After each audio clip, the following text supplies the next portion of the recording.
Okay, certainly nice to start the conference schedule out with a win against UNLV, home opener, conference opener. Great crowd on hand Saturday night. I think it was the third largest crowd in Rice Eccles history is what I understood. So a lot of positives going on Saturday night. As far as the game, we got the win. A little bit of similarity to the first game wherein our offense was very effective in one half and not as effective in the other half. Is just the reverse this week.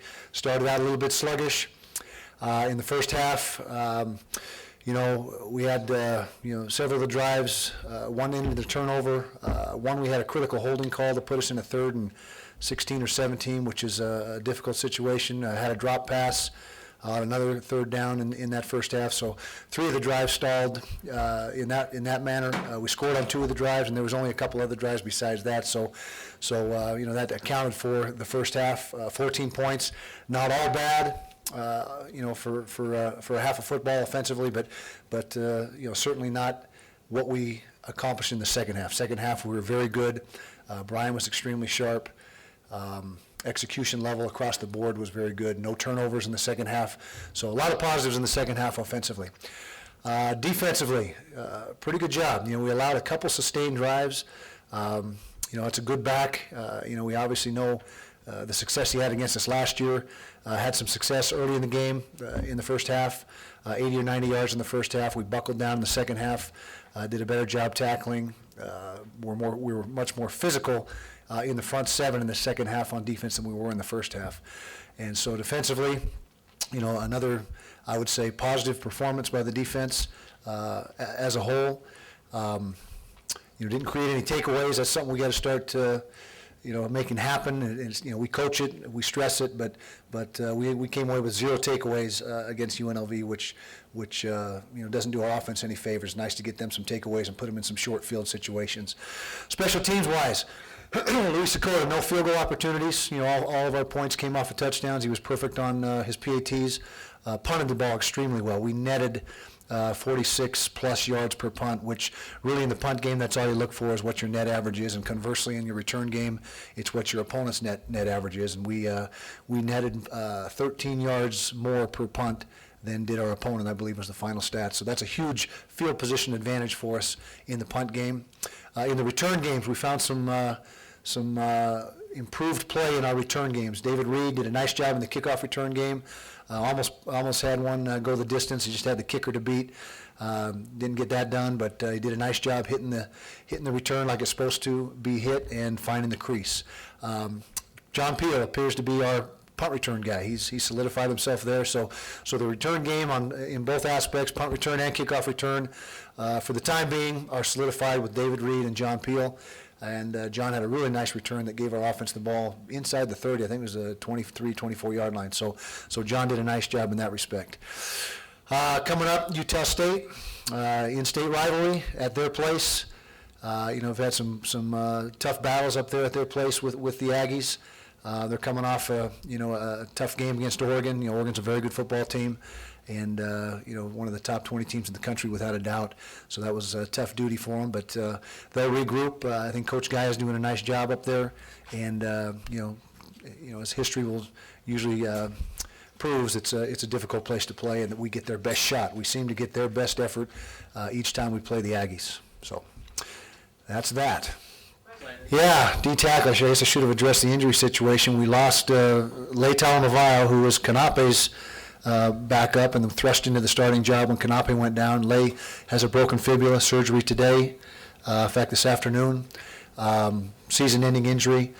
Positive is he has a redshirt year. He played for us as a true freshman last year, so he will come back as a sophomore. But for the time being, we're going to have to take a look at Cole Misi or Derek Shelby inside. David Kruger most likely will come out of his redshirt year. That's not an absolute at this point, but we're going to take a look at things in practice this week, and that's very likely.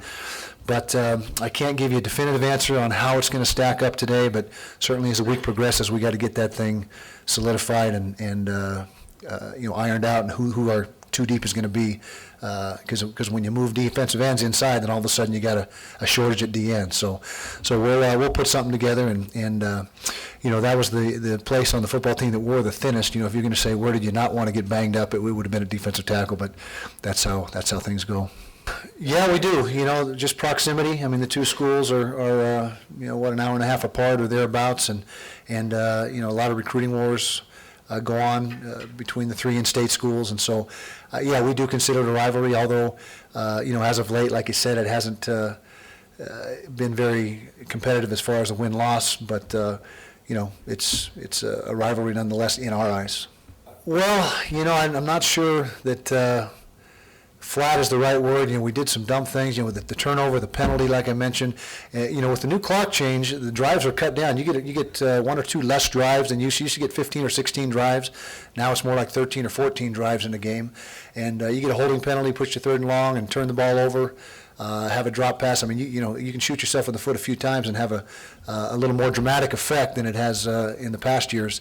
But it is a concern in a sense that we'd like to execute cleaner throughout the entire football game, but UNLV came out and played very well on defense. Give them credit, a lot like what Michigan did in the second half last week. UNLV was ready to play and was flying around and making some plays, but the positive is, or the big the end result. 42 points. We're not going to lose many football games scoring 42 points, and so you'd like to have a little more balance first half, second half. But the bottom line is, if we can put 42 on the board, we should not lose a football game. So, no, Nelly has done a nice job at tight end. He's going to stay there, and he did some good things for us in the football game on Saturday, and so there will be no offense to defense type of a move to fix the problem. It's just going to be shuffling the defensive linemen around. Maybe, Naifotu, who has played a little bit of defensive end for us, may play more defensive end now that we're in the situation we're in. Well, our running game, I think, is, it's still very early, but so far we like what we've got out of, our 1-2 punch with Durrell and Matt. Durrell ran much more effectively Saturday night than he did a week ago at Michigan. Matt actually would have had a very productive game had he not had that one long run called back towards the end. He had a power roll play that went for about 20 or 30 yards that got called back because of the hold. But so far, Dirk, I'd say that it's working out as we had hoped it would. Each guy, 1 week, they go into the game equal reps, as far as the plan. Again, the length of drives can disrupt that a little bit, but each and every game we hope to get 100 plus yards combined from both those guys, both total together. Oh, I think it's a great place to play, and we whenever we play up there, the crowd is, it's a packed house, and a lot of our fans travel up there. They get up there, and we have great support in that stadium as well. And the field, really like the field. I mean, they've changed that surface a few years ago. It's a great surface to play on, and the facilities up there have really been upgraded. They're just behind there, the stadium, the offices, and all the new things they've got going there. So I think they're doing a good job in that respect. Well, the quarterback's athletic. Again, every week it seems to be the same thing now. Where we used to face an athletic quarterback. 10 years ago you might face 2 or 3 a year. Now it seems like every week you're facing a guy that can run the football extremely well, and their quarterback, they've used 2 of them, but the one that seems to be their primary guy is a very athletic kid, and that's always a concern. The quarterback run game and the option game. So that's probably the main concern from as far as their offenses from their offensive standpoint. I think so. I think we've seen when you talk about them and UNLV, I think you've seen steady progress now. It's a situation where those rebuilding processes are tough. I mean, those are tough undertakings, and I know Coach Guy very well. Consider him a very close friend, and I think he's doing a nice job. And you got to it's tough to get those things turned around. When they're in the situation that he was in when he got there.